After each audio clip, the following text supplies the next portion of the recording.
जी देखिए, इस वक्त हम मौजूद हैं दादू से 19 किलोमीटर दूर गांव याकूब पहर में। यहाँ पर जो है बारिश का पानी अभी तक निकासी ना हो सका है, जिसकी वजह से यहाँ के इलाका मकीनों को शदीद दुश्वारी का सामना है। इस वक्त मैं एक घर में मौजूद हूँ, इसके अतराफ भी सैलाब जो है बारिश का पानी है, जिसकी वजह से यहाँ के जो घर वालों को भी शदीद दुश्वारी का सामना है। ऐसे जो है बताए जा रहे हैं 50 से ज़ायद जो हैं घर इस गांव में हैं, वो भी जो है चारों तरफ उनके पानी है।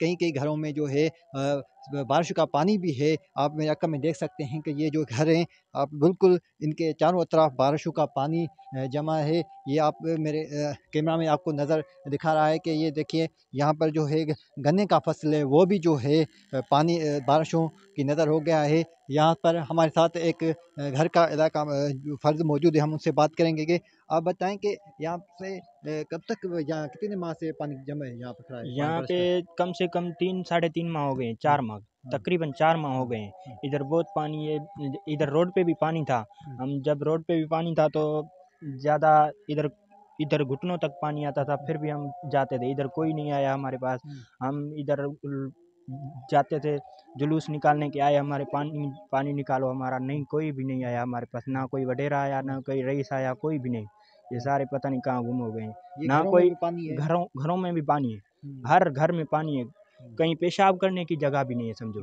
कहीं ठीक है। जगह नहीं है।